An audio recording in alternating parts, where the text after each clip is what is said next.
What makes a leader connect with people? Is it policy, charisma, or something deeper? Something that taps into the very heart of American identity? For Donald Trump, the answer was entertainment. He saw the world as a stage, and every moment as an opportunity to perform. Long before he entered politics, Trump was a reality TV star who understood that culture is America's true language. He knew how to command attention, how to turn headlines into spectacle, and how to make himself the story. He didn't just run for president, he produced a show, and the nation tuned in, captivated by the drama, the unpredictability, and the larger-than-life persona he projected. Performance and spectacle became his signature. Every rally, every tweet, every appearance was crafted for maximum impact, blurring the line between politics and entertainment. A song or a movie hero could say more to his supporters than any policy speech. Trump understood the power of pop culture to inspire, to unite, and to provoke.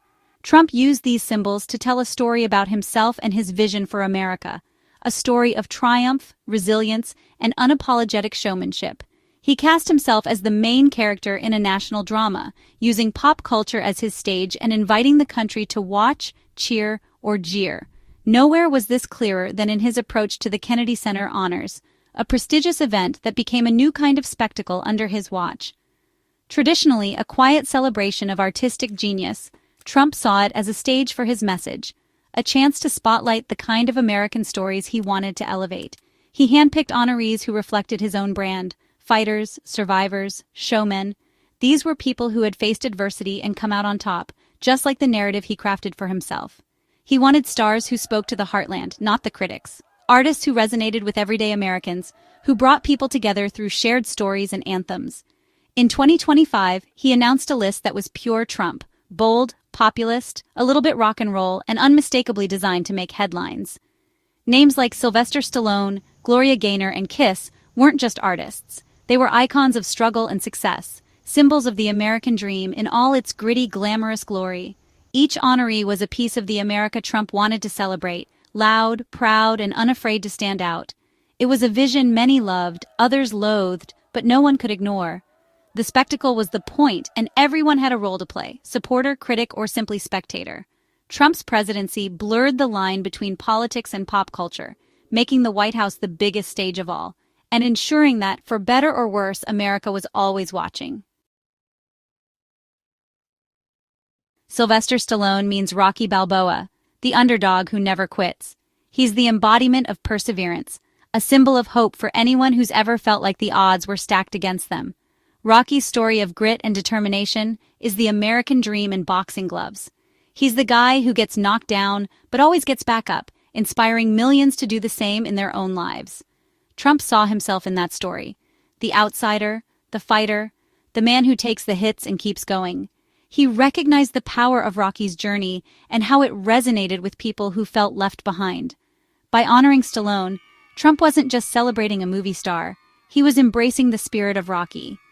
He was aligning himself with the idea that anyone, no matter where they start, can rise to greatness through sheer determination. Rocky is the working-class hero, the guy who wins through sheer will, not privilege. He represents the millions who wake up early, work hard, and fight for every inch of progress. Trump, despite his wealth, built his image as a fighter for the forgotten. He wanted to be seen as someone who understood struggle, who could relate to the everyday battles of ordinary Americans. Stallone's characters, Rocky, Rambo, stood up to corrupt systems, just as Trump claimed to do. Both men, in their own ways, challenged the status quo and promised to fight for the people. When Trump called Stallone a legend, it was more than flattery. It was a political statement. He was tapping into the cultural power of Rocky, using it to connect with voters on a deeper, emotional level. It was a celebration of tough, resilient American masculinity, the kind that values hard work, loyalty, and never backing down from a challenge. Honoring Stallone was Trump's way of saying, "I'm one of you. We're all fighters. We all have something worth fighting for, and we all face setbacks that test our resolve." The message resonated with those who felt counted out but refused to quit. It gave hope to people who saw themselves as underdogs, reminding them that their struggles mattered. Trump used Stallone's story to reinforce his own narrative as the people's champion. He borrowed Rocky's resilience to strengthen his own image as a leader who wouldn't give up on America.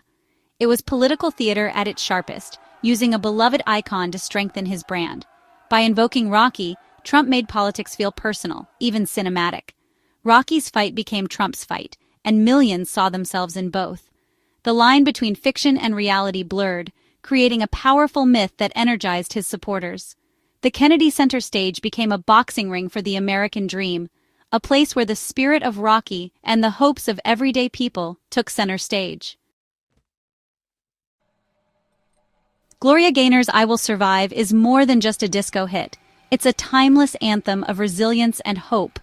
Released in 1978, the song quickly became a symbol of strength for anyone facing hardship, transcending its era to inspire people across generations and backgrounds.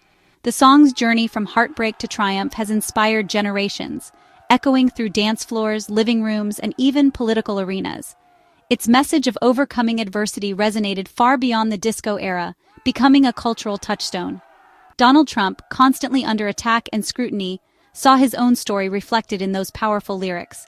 The idea of surviving against the odds became a personal mantra for him. By choosing Gaynor for the Kennedy Center honors, Trump wasn't just celebrating a musical legend, he was adopting her anthem as a symbol of his own resilience and determination.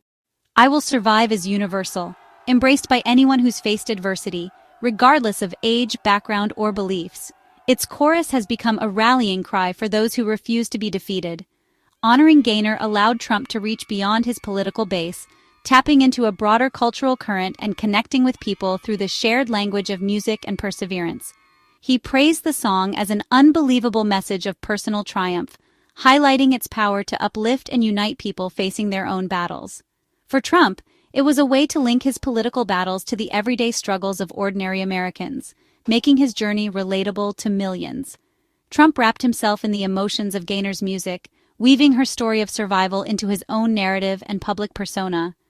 The message was clear. Like the singer, he'd been counted out, but came back stronger, using every setback as fuel for his comeback.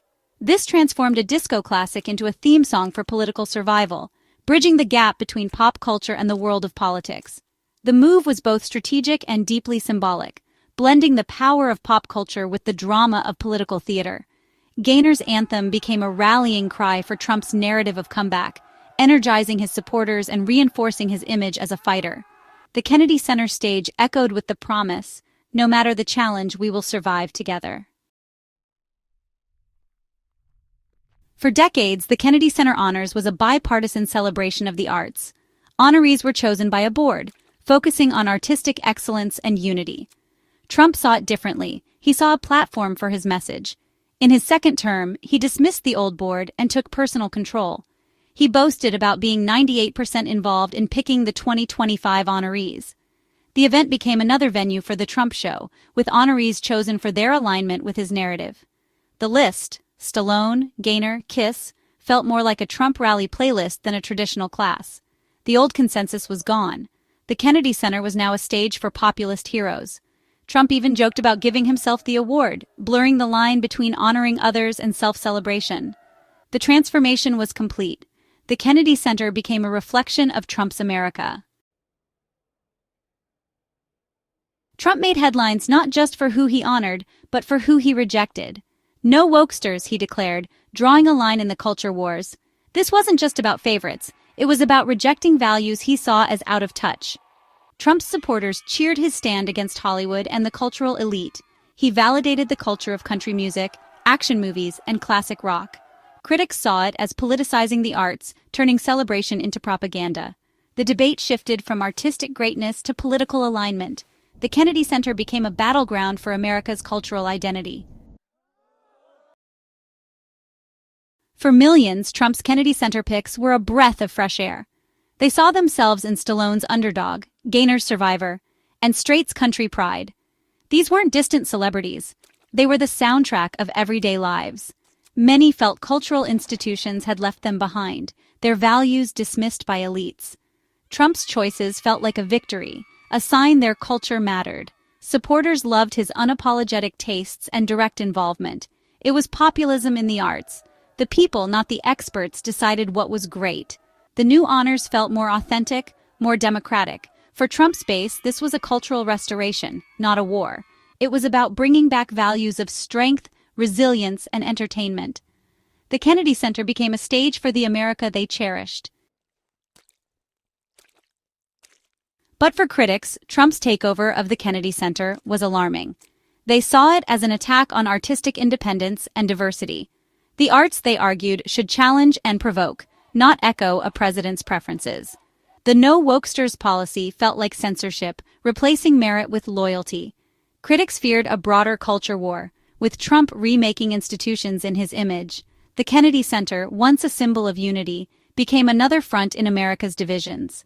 The outrage wasn't just about the honorees, it was about losing a shared cultural space. The event now symbolized the nation's deepening rift. The Kennedy Center changes were part of a larger Trump project, reshaping America's cultural landscape. Leadership changes, funding shifts, even renaming buildings. Trump aimed to leave a lasting legacy. The administration pushed through millions in funding, but with strings attached, like renaming the Opera House for Melania Trump. Bills were introduced to rename the entire center after Trump himself. Executive orders targeted anti-American ideology in museums, raising fears of censorship. The Librarian of Congress was fired. Funding for the arts was repeatedly threatened. It was a campaign to align cultural institutions with Trump's vision, rewarding loyalty, punishing dissent. Whether seen as correction or takeover, Trump's presidency changed the relationship between power and culture. The legacy will be debated for generations.